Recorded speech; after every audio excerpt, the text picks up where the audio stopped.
Market में आया एक भूचाल। मार्केट में आया एक भूचाल और वो भी सिर्फ एक जगह पे, और वो था बिग डैडी यानी कि यूनाइटेड स्टेट्स ऑफ अमेरिका। अब यूनाइटेड स्टेट्स ऑफ अमेरिका के बिग डैडी में एक भूचाल आता है और वो भूचाल ले जाता है पूरी की दुनिया के सारे मार्केट को नीचे की तरफ। देखिए क्या हुआ। अभी शाम की घटना है। सीपीआई इन्फ्लेशन नंबर निकला यूएस का, जो कि 8.3% है।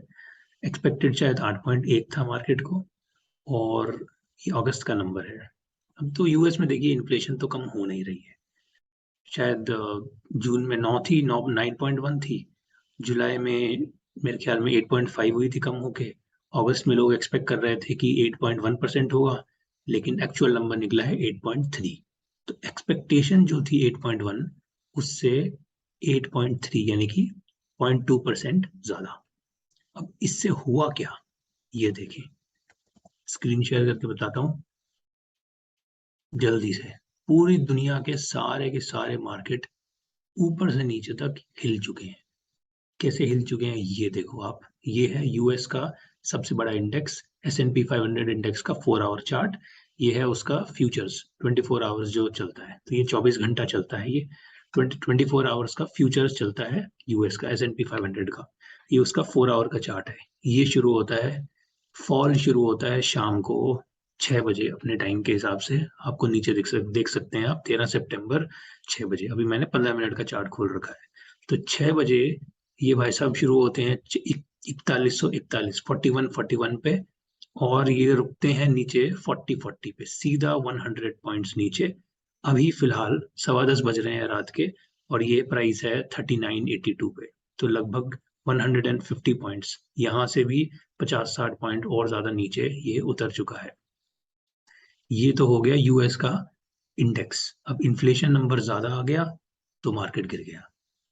तो ये तो चलो यूएस का स्टॉक मार्केट है, यूएस का इन्फ्लेशन ज्यादा है तो यूएस का स्टॉक मार्केट गिरना स्वाभाविक है, ठीक है, कुछ ना कुछ होता ही है। पर खेल वहां पर नहीं खत्म होता। क्यों? क्योंकि अब देखते हैं। अब आप देखिए, ये था क्रूड ऑयल। ये क्रूड ऑयल गया, यूएस का मार्केट गिरा, तो क्रूड ऑयल क्यों गिर गया? क्रूड ऑयल भी गिर गया। गोल्ड देखें, गोल्ड देखो, गोल्ड गिर गया। सिल्वर देखें, सिल्वर गिर गया। और देखें, अपना देखते हैं, बिटकॉइन देखिए, बिटकॉइन बहुत ही शानदार।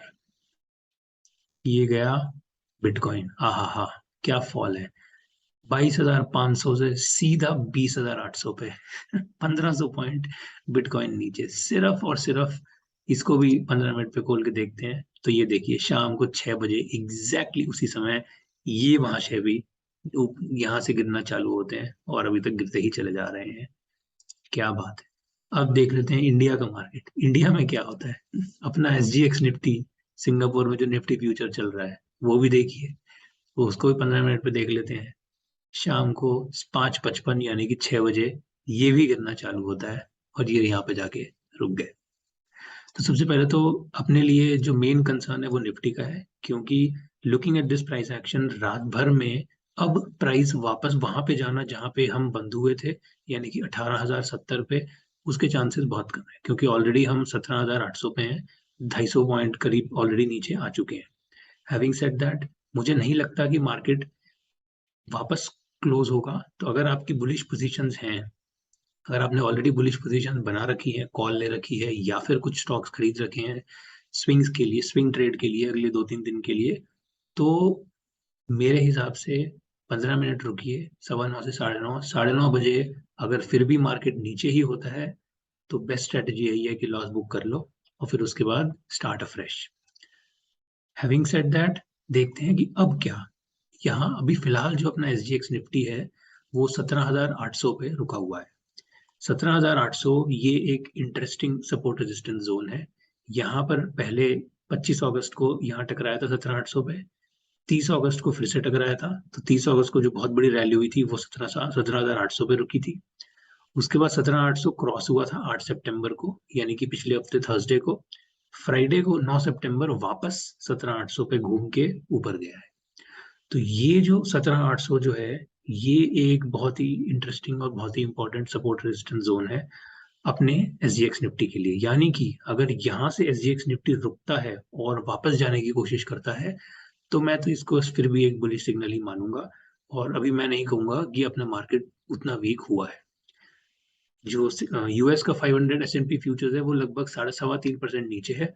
अपना SGX निफ्टी अभी भी लगभग 1.5% ही है। तो comparatively we are still doing much better. ये 17,800 एक बहुत इंटरेस्टिंग जोन होगा। अगर ये भी टूट जाता है रात भर में, तब मूविंग एवरेजेस हमें हेल्प करेगी। तो मूविंग एवरेजेस, ये रेड लाइन 50 वाली तो बहुत इंपॉर्टेंट नहीं है, क्योंकि प्राइस यहाँ पे बहुत क्रॉस करके ही जा रहा है। बट ये जो ग्रीन है हमारी 200, जहां से प्राइस, ये स्पेशली इस जगह 7 सितंबर को प्राइस यहीं से एग्जैक्टली रिवर्सल लेके गया था। तो अगर ये यहाँ से भी टूटता है तो मुझे लगता है ये 17,600 पे, ये जो ग्रीन हमारी 200 मूविंग एवरेज है 4 आवर चार्ट पे, यहाँ पर वापस कुछ ना कुछ एक सपोर्ट मिलनी चाहिए प्राइस को। तो 17,800 जो है ये तो पहली सपोर्ट हो गई। यहाँ से अगर फर्दर नीचे जाता है तो मेरे हिसाब से 17,600 would be an interesting support to keep an eye on. तो कल पता चलेगा निफ्टी में क्या होता है। ओवरनाइट प्राइस एक्शन के बेसिस पे सिर्फ गैप्स आइडेंटिफाई किए जा सकते हैं, गैप अप होगा या गैप डाउन। लेकिन ये कहना कि प्राइस एग्जैक्टली कल क्या करेगा वो बहुत मुश्किल है, इम्पॉसिबल ही है, कुछ नहीं कह सकते। तीसरी चीज जो बहुत इंपॉर्टेंट है वो ये है कि जो जब सब कुछ गिर रहा था तो चढ़ क्या रहा था। कोई ऐसी आइटम भी है जो चढ़ रही थी, और वो है सिर्फ एक, उसका नाम है US डॉलर। तो सारी दुनिया जो है उसने US डॉलर खरीद लिया, और US डॉलर के बदले में सब कुछ बेच दिया। सब कुछ बेच के सिर्फ एक ही आइटम खरीदी गई है, और वो है US डॉलर। देखिए एग्जैक्टली 6 बजे नीचे टाइम लिखा है 1800, 13 सितंबर 6 बजे।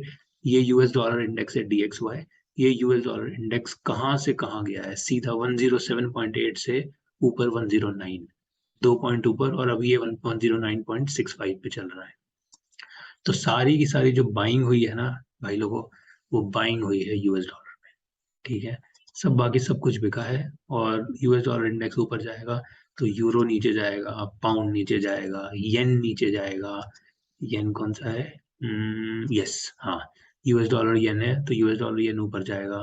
तो ये मतलब येन नीचे जाएगा, सब कुछ नीचे ही जाएगा। ठीक है, और US डॉलर की बाइंग हुई है तो INR के बदले भी US डॉलर ऊपर गया है। तो बेसिकली पूरा मार्केट गिरा है और डॉलर चढ़ा है। ठीक है, हमारे लिए इम्पोर्टेंट है ये। तो 17,800 important interesting support resistance zone. ये मैंने सोचा एक वीडियो रिकॉर्ड की जाए, क्योंकि रात में बहुत शानदार धुआंधार प्राइस एक्शन ऑलरेडी हो चुका है। तो कल के लिए आप फायरवर्क्स उम्मीद कर सकते हैं, और अपने आप को प्रिपेयर रख सकते हैं। चलिए तो मिलते हैं कल। Thank you, bye bye.